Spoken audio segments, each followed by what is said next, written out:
Good morning, everybody. My name is Dr. Ritu Agarwal. I am lecturer in English at Government Women Polytechnic College, Jaipur. Today, we are going to study active and passive voice. So let's talk about what is active and passive voice. By an active sentence, we mean when the subject performs anything. It means we find that the subject is doing some action. Whereas in a passive sentence, the subject is on the receiving end of the action. It means the subject is not performing anything, instead something is being performed upon the subject. So the object of an active verb corresponds to the subject of the verb. So if we go by the A and B, where A is the subject and B is the object, so in the active sentence we find that A does B.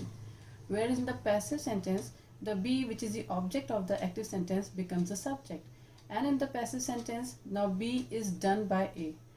We are mentioning this A in bracket because this is optional. It's up to us whether we mention A or not. Now let's go towards the rules. In the simple present tense, in an active sentence, what is the structure? We will find the verb in its first form. It can have S or ES. As we can see here, it is a verb, it is the first form. Whereas in the passive structure, this first form of the verb gets converted into is MR plus past participle. So in the passive constructions, we will always find this past participle. So let's have the sentences. For example, we sell vegetables here.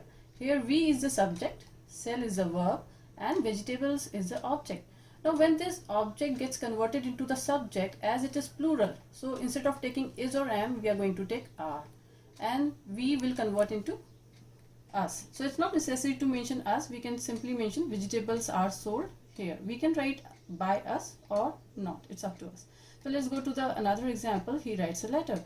Now here the subject is he and the object is a letter. Now since this object is singular, so we will not take are, instead we will take is, and we will take the past participle that is written for the rights. So the construction in the passive voice will be a letter is written by him. Now let's go to the other rules similarly. In the present progressive, the structure of the active sentences is MR plus verbs ing form, and it gets converted into is MR plus being plus past participle.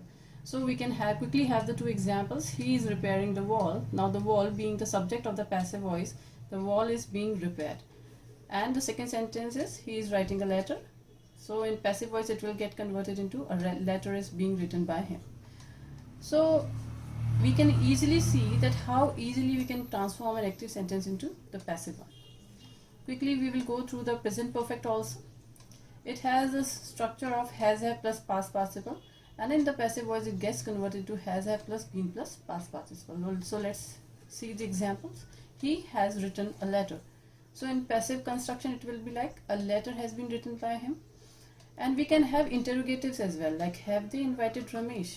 So here, since now Ramesh is the subject, so instead of taking have, we will take has. Has Ramesh been invited? So what we are going to add is the been. Now we will go to the next slide. Similarly with simple past, we have the verb second form, and in the passive voice it gets converted into was verb plus past participle. So if the sentence is they punished him, now him will be converted into he, and then we will use was or were, that is he was punished by them. And if we take past progressive, this construction will be like this. The teacher was scolding her for her behavior. So what is the verb structure? It is was or were plus verbs ing form. And in the passive voice, this will get converted into was, were plus being plus past participle. So the sentence will be like she was being scolded for her behavior. So what we are going to add is being. And similarly in the past perfect, if the sentence is like they had selected him a representative, here the structure is had plus past participle. In the passive voice it get converted into he had been selected a representative. So what we are going to add is been. Similarly, if we go towards other constructions in the future, his seniors will help him. Here simply we have to add be. In the future perfect, here the structure is will, shall, have. We have simply to add been. And in the next one, going to. Like even we can use such sentences like he is going to buy a car. Now this represents future tense because the construction represents towards the future activity. So here is MR plus going to will be retained, only we are going to add be and then the past participle. So this example will be, he is going to buy a car will get converted into a car is going to be bought by him. So let's see some exceptional cases when there is a modal verb in the active sentence. For example, let us have a look at the example first. I can win this match. Now here the modal is can. Now this can modal will remain as such in the passive voice. There won't be any change. The only change will be in the, like we will add this be. So the modal verb plus verb first form will get converted into modal verb plus be plus verb third form. So I can win this match will be, this match can be won by me. It can't be like this. This match could be won because can remains the same. Now let's have other examples. Like if we have a sentence like he may have finished lunch. Now may will remain the same, only we have to add is been. So the lunch, which was the object, will become subject, may will remain may, and we have to simply add been, and the sentence will be like lunch may have been finished by him.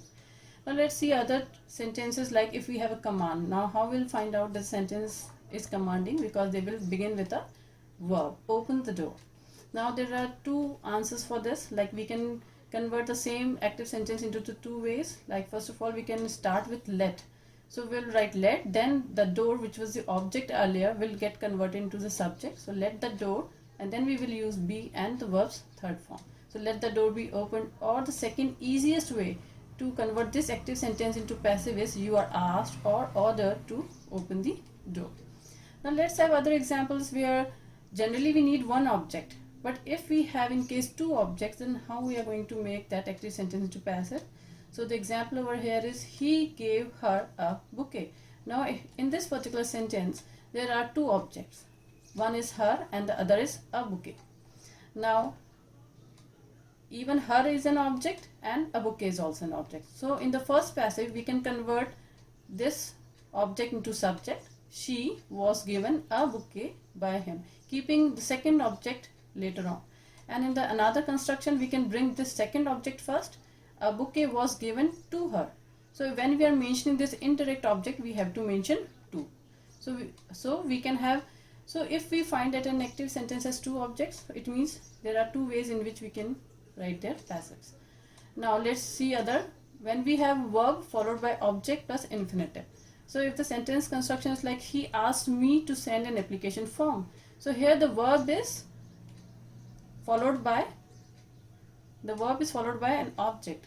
Asked me is the object plus infinitive. Here the infinitive is to send. So we will see like it will be converted into passive voice like this object me, I will convert into the subject. I was asked, and this infinitive to send will remain like this only. So I was asked to send an application form by him. Now if we have an object complement, so see, for example, the teacher considered him a dullard. Now where is the complement? Here him is the object and a dullard is its complement. So when we convert this active sentence into passive, now this object over here, which is him, will convert into the subject. He was considered. Now this complement will remain as such. There won't be any change. So he was considered a dullard by the teacher. Now if we find any sentence which is requesting something, for example, please give me some more time. So how will you find that the sentence is requesting something by the word please? So how you will convert this sentence into passive? By saying that some more time may please be given to me. Or in another way, you can even say like this, I may please be given some more time. Or you are requested to give me some more time. So there are three ways in which you can convert the same active sentence into passive. Now the last one, where you can have either try or refuse to in the sentence. So how such sentences will be converted into passive? Now the simple thing is you merely have to add the be and verb third form. For example, he tries to secure good marks. So this passive construction will be like that. Good marks are tried to be secured by him. So what are the changes we are going to make? That simply we are going to add be and the verb's third form. And similarly, one more example, he refuses to pay the fine. So it will be changed like the fine is refused to be paid by him. So thank you very much for listening me carefully.